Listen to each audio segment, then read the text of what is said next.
You know, by the end of the Nintendo Switch's lifetime, I hope we get all of these crazy games on the Nintendo Switch, including the Zelda ports, by the way. I want Nintendo to make this the best gaming console generation for Nintendo out of any generation in the past. I mean, I really want Nintendo to just blow our socks off by the end of the Nintendo Switch's lifetime. What about you? What games would you like to see by the end of the Nintendo Switch's lifetime?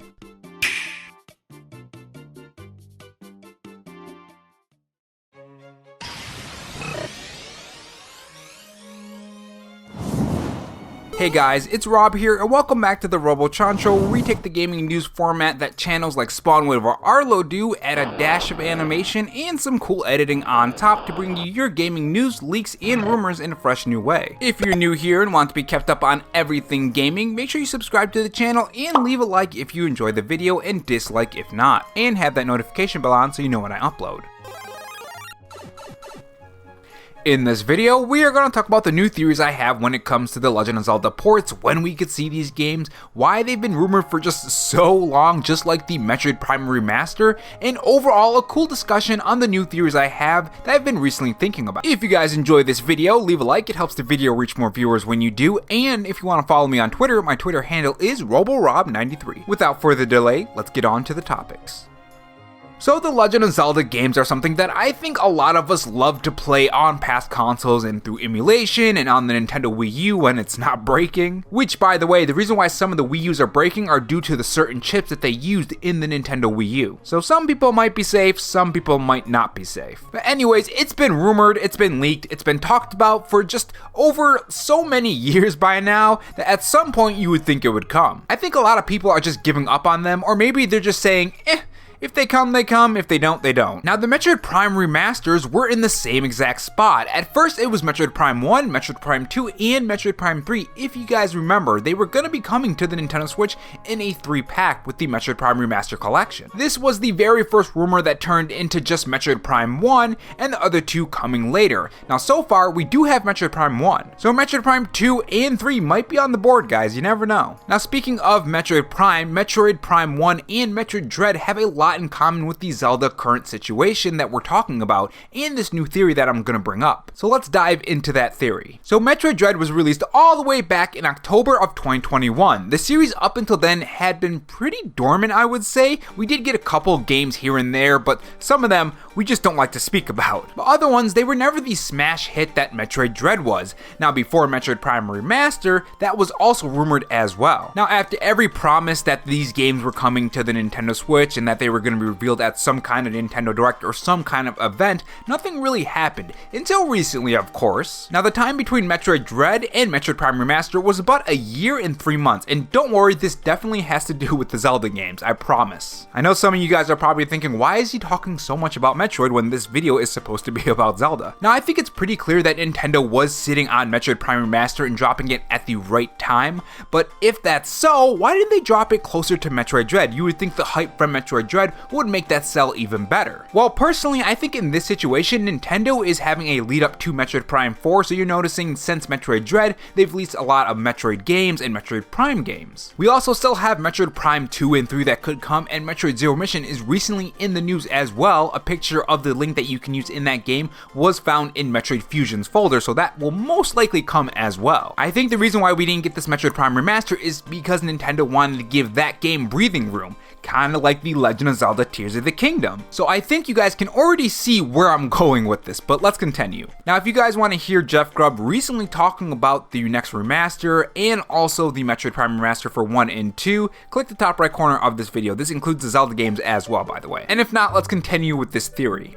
And while you're down in the comment section, or if you're still watching this video and not correcting me on my probably dumb mistake, I want to say thank you for reaching this video this far, and here's a cookie. For those who don't know, YouTube considers cookies potentially inappropriate for some reason, so let's spam those cookies in the comment section. I want to see pages among pages, just go wild with cookies in the comment section. Let's troll YouTube. Now we know based off Nintendo's past, we can usually predict the future. Nintendo likes to do what works typically. You can see this with the Nintendo Switch. The new models are following pretty closely to the 3DS, which makes a lot of sense since the 3DS was so successful, and the Switch is part handheld. So why not look at the 3DS and see what you did right there and just transfer those things over to the Nintendo Switch and treat it the same way, or at least similar, I should say. And as you can see, it is working for the Switch. Now you can also see this with the Nintendo Direct. This is how you can easily guess the next Nintendo Direct. It's called the Nintendo Momentum, or that's what I like to call it anyways, but it's really just Nintendo marketing. So what we can do here is look at how Nintendo treated the Metroid Prime Remaster and Metroid Dread and transfer that over